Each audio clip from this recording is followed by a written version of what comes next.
Let's bring in now our political panel, Republican strategist, chairman of the Fort Bend County Republican Party in Texas, and host of 13-Minute News Hour, Bobby Eberle, along with Democratic strategist and host of Endless Urgency, Mike Nellis.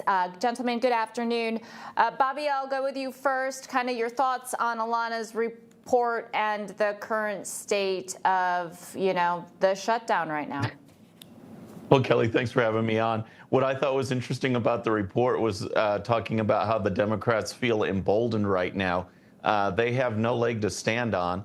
What we're talking about in this continuing resolution is basically continuing the Biden budget, which they all voted for. So I find it pretty interesting that, Jeffries or Schumer will go out there and have a press conference blaming the Republicans when this is actually the cleanest little bill that I've seen in a long time just to keep things going. The Republicans do have the leverage here because, again, it's a clean CR, which is something that, I want a full budget. I don't like these CRs, but hey, let's not have pork in it. Let's just get this going. And the Democrats are trying to add $1.5 trillion. And this COVID subsidy, it was a short-term COVID subsidy, and now they want to continue it. So once again, their policies don't match up. The rhetoric is bad, and they're on the losing end.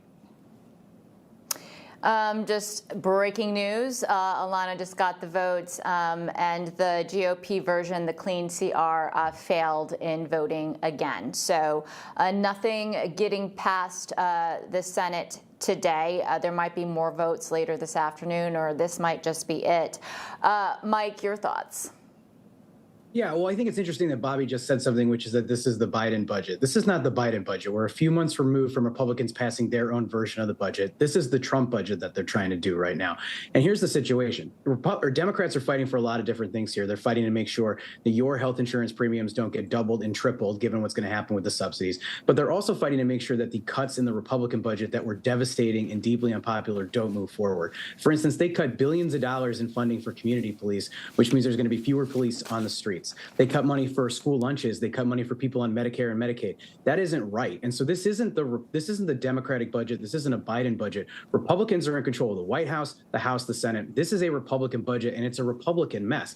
The buck stops here. Where is the art of the deal Donald Trump that I saw on the campaign trail talking about how he alone could fix it, that he could bring everybody together to get this stuff done? We haven't even seen him in a couple days. And when Democrats wanted to meet with him last week, he blew them off to go to the Ryder Cup. So I'm a little bit frustrated here because this is government at its worst. It's not functioning. And right now you have hundreds of thousands of federal workers, including members of the military who are not getting paid. And you have people who are out there who rely on the federal government for very basic services. And we're not doing it. And it's because Republicans are not showing up and doing their job, and they're not taking responsibility for being in control of this government. Bobby, your response? Well, yeah, it's a lot of good points there that I would like to refute. One of them is that the government, the process actually worked. You put the Republicans in power, and we say, hey, what do the American people want? And we start checking off those boxes. And what the argument is here is to, hey, let's put some of this stuff back. When we're talking about cutting healthcare and stuff, we're talking about illegal aliens. No one wants that. If people are here legally, then they can get some benefits if they're working towards citizenship. We took that out. The Democrats said, hey, we're going to keep the government shut down unless you put that back. NPR, PBS, we voted to defund that. They want that put back. These are all things that went through the legislative process with Republicans on the upper hand. And now, as a form of trying to have leverage, they say, hey, we got to put those back or we're going to keep things shut down. Issue after issue, these are the things the American people wanted, and that's why they passed in the first place. And the Democrats are saying, we're going to keep this shut down unless you put those back. So once again, I think we're on the winning side of this issue. Time will tell. I think we'll eventually get this CR passed, but there's going to be a lot of wailing and gnashing of teeth until then. Mike, and you got about 30 seconds to respond to Bobby. I want to make it clear that this is not what the American people voted for, and it's not what the Republican Party promised people in this last election. They did not vote for a budget bill that was going to cut taxes for billionaires. They didn't vote for a budget bill that was going to kick millions of people off of their health care. And again, you get this massive Republican lie that what Democrats are trying to do is allow people who are here illegally to get health care benefits. That's not what it is. Right now, about 20 million Americans are facing losing their Medicare and Medicaid benefits because of the Republican budget. And more Americans are facing their healthcare premiums doubling or tripling if they don't extend these ACA subsidies at a time when everything is more expensive because of the tariffs and people are really frustrated. That's what Democrats are fighting for. And the question is, why do the Republicans keep lying about what they're fighting for, and why won't they work with Democrats on it? All right, Bobby Eberle, Mike Nellis, stick around because there's more to talk about. All right, let's welcome back our panel, Republican strategist, chairman of the Fort Bend County Republican Party in Texas and host of 13-Minute News Hour, Bobby Eberle, along with Democratic strategist and host of Endless Urgency, Mike Nellis. Gentlemen, good afternoon and welcome back. Mike, I'll go to you first this time. What are your thoughts about the operation in Memphis and, National Guard being deployed now in many different states to help combat crime?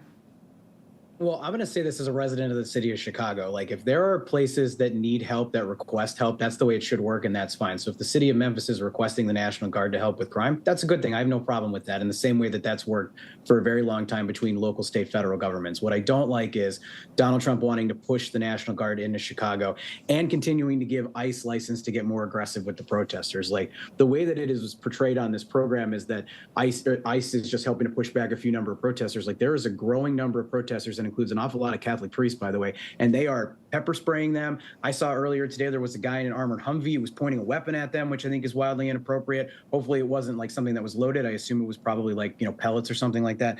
But there is a ton of aggression going on here, and they are protesting people who are being taken off the streets who are not violent. They might be here illegally, but they don't deserve that type of treatment. When Donald Trump campaigned for the presidency in this last election, he promised he was going to secure the border. He promised he was going to remove people who are being violent in this country. That's a fine thing. I don't disagree with that at all. I have a problem with coming in and trying to take over law enforcement, not investing in sustainable solutions to keep people safe, and then terrorizing peaceful immigrants who are doing jobs that are important to this country and are parts of the community that we live in.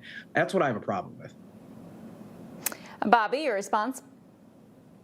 Well, I mean, here's the deal is I would prefer that local situations be handled locally. Let's take ICE out of the picture for just a second and talk about crime in various cities.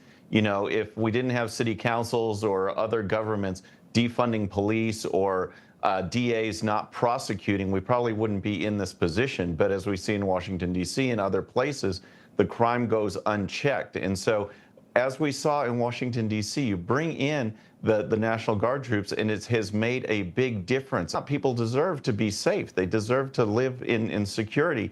And so hopefully this is a short-term solution, but the residents get the idea that, hey, we need to clean this up. We need to support our local law enforcement to get the job done so we can have safe streets and better communities. As far as ICE being a federal organization to protect them, protect their facilities, we've seen footage over and over again, bricks being thrown, all these protests. You can't interfere with these federal operations, and I think that's one of the things that's key. And please keep in mind that for months, the Trump administration, through various channels, says, hey, deport yourself now. You'll have a chance to come back inside doing legal channels without any ICE intervention, without people being rounded up, just self-deport. You avoid all of this, and now we see the consequences.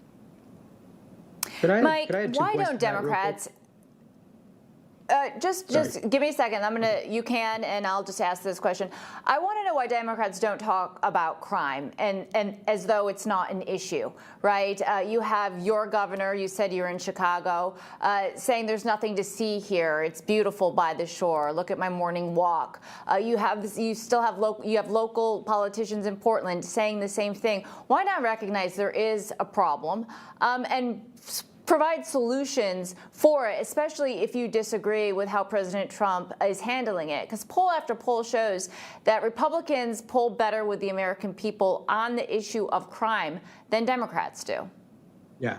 I do think Democrats should be talking about crime. I think Democrats should be acknowledging that it's an issue. And I think we have too many politicians like Brendan Johnson who don't do it effectively enough. And that is a problem here. But I want to make two key points in response to what Bobby just said. The first thing is I just want to make a note about federalism, which is it is up to local and state communities to be able to enforce and govern and keep their communities safe. And so it is between the people of Chicago and its government, whether or not its politicians are doing enough. It's not right for the federal government to come in willy-nilly and do that. That's problem number one. Problem number two is we're not investing in sustainable solutions here right now. In the Republican budget, they cut billions of dollars in funding for community policing. There'll be fewer cops on the streets because of it. So I would rather, instead of these piecemeal solutions, and really what I think is Donald Trump treating our military like they're playthings, just doing a lot of theater, is coming in and helping us hire more cops, giving us more funding to do that, giving us more funding to invest in the community. Like, I don't want to have to take my son to school and walk by a tank and walk past the military. I want to know my police officer down the street and know that they're working to keep my community safe when I walk my son to school. And I think that's a better way to go about it.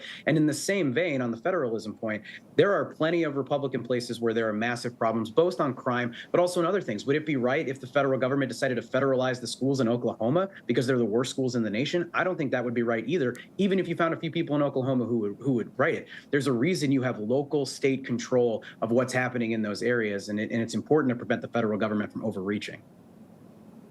Bobby, you got about 30 seconds to respond. Yeah, well, I think it goes back to an overall agreement on this point, and that is local is better.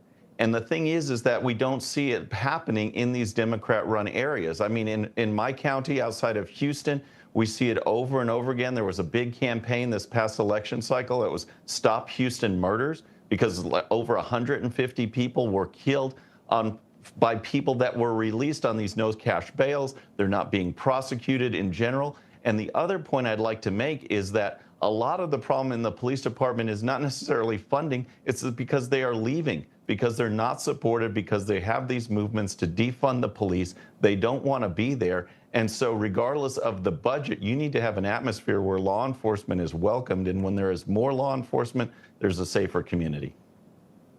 All right, Bobby Eberle, Mike Nellis, thank you so much for stopping by today.